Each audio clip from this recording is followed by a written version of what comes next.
Amados, os últimos momentos de cada ser humano, aqueles que antecedem o desencarne da alma, que erroneamente chamamos de morte, pois a alma é imortal, são muito parecidos para a grande maioria dos encarnados aqui neste planeta Terra, exceto nos casos de morte súbita.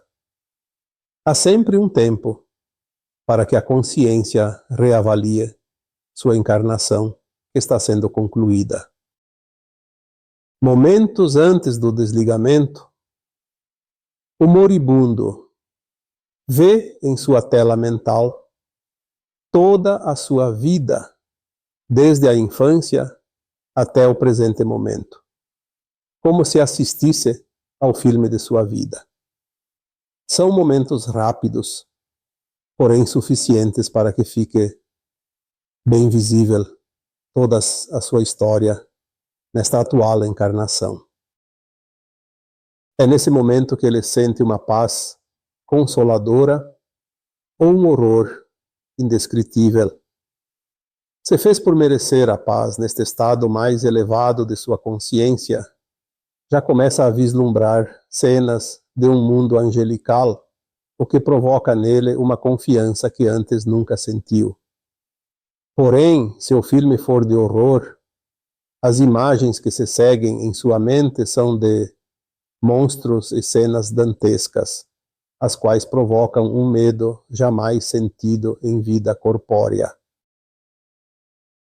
Há ainda outro fato importante relatado por muitos médicos, enfermeiros e familiares que estiveram presentes ao lado do leito de um doente terminal. Invariavelmente, nestes casos, aquele que está finalizando a vida corpórea expressa os mesmos sentimentos, principalmente em relação aos seus atos e ações. Nesta hora, o que mais tem importância não são os bens materiais, os cargos assumidos, o poder exercido, nem as viagens ou festas. Não importa se seu time ganhou muitos campeonatos, seu sucesso foi fácil ou difícil, lícito ou ilícito, se sua casa era simples ou um castelo. O que importa são as coisas que poderia ter feito e não fez, principalmente as boas ações. É muito comum sentir um forte arrependimento até por pequenas coisas não praticadas. Abraçar seus entes queridos, dizer que os amava, dedicar tempo aos filhos enquanto pequenos, um olhar gentil para seu cônjuge, um cumprimento aos vizinhos, amigos, colaboradores ou funcionários. Enfim, tudo aquilo que poderia ter feito e não fez. Essas duas etapas, embora aqui invertidas em sua ordem de ocorrência, antecedem o momento do desencarne. Ambas trazem um conforto consolador ou uma angústia desesperada, já que o tempo se esgota e nada mais pode ser feito. A alma que chega nesse ponto já começa a colher os frutos de suas semeaduras durante a atual encarnação. A morte, como a conhecemos, chega de mansinho, a tal ponto que ninguém percebe o momento exato do desencarne, nem mesmo aqueles que entendem perfeitamente como se procede tal processo. Podemos comparar com o sono. Você não percebe o momento exato em que começa a dormir. Não é diferente com a morte.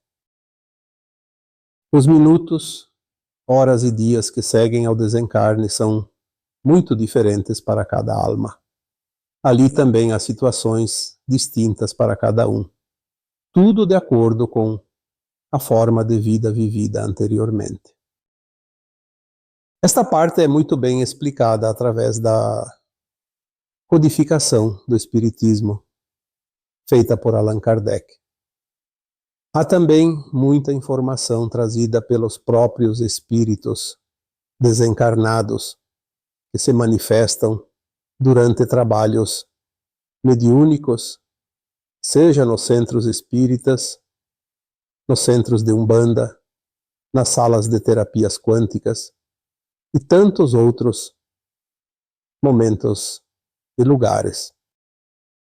Minha experiência adquirida na comunicação com esses espíritos me habilita a falar de infinitas possibilidades do que acontece com a alma depois do desencarne.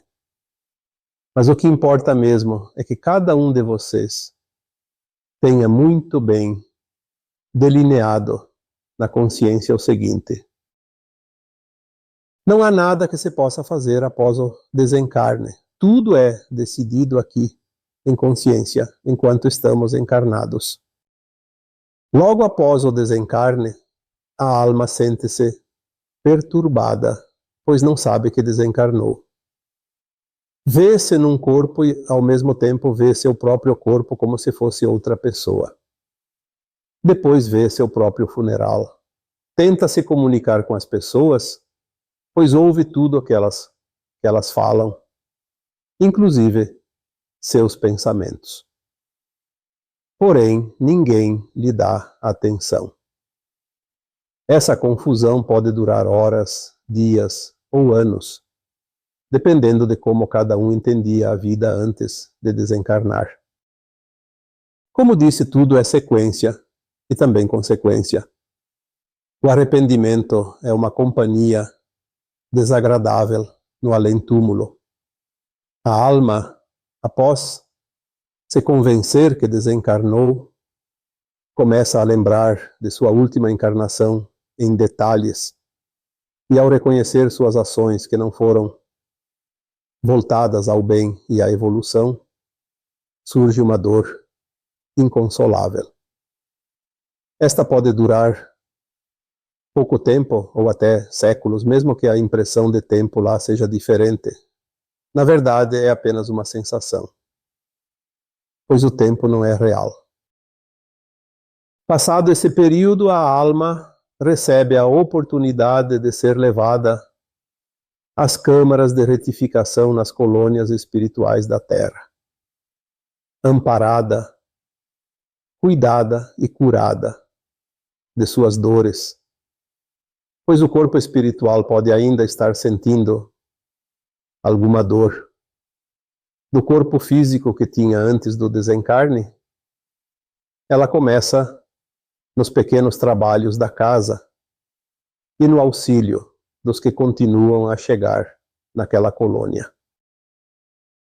As lembranças das vidas passadas permanecem em sua consciência e ela sabe que precisa reencarnar para completar ou ao menos seguir em sua evolução. Começa então o preparo de um novo plano encarnatório, matriz, que direcionará tudo aquilo que precisa viver, experienciar e mudar na próxima encarnação. Tudo que foi colocado no plano virá em determinado tempo na vida corpórea seguinte. Por isso dizemos que ninguém foge de si mesmo e que também ninguém passa por aquilo que não precisa passar. Não vou falar aqui da alma dos encarnados que se comprazem no mal, pois há certos níveis de consciências que não passam por isso no além-túmulo. São almas tão baixas em sua frequência que não seguem esse caminho. Vão diretamente para os umbrais baixos ou são sequestradas por entidades trevosas logo após seu desencarne. Essas ainda estão muito longe de passar pelo processo descrito neste texto. Lembrando que a Terra está fazendo uma transição planetária, deixando de ser um mundo de expiações e provas para se tornar um mundo de regeneração. Estamos na última encarnação antes dessa transição. Portanto, tudo se resolve agora. Ao desencarnar, cada alma terá o destino de acordo com sua frequência. Essa frequência vibracional será o passaporte de cada um e será definitiva, pois o tempo se esgota. A velha terra está ficando para trás. Nada e ninguém pode impedir isso, pois faz parte dos planos divinos. Eu sou Vital Froze e minha missão é o esclarecimento. Namastê.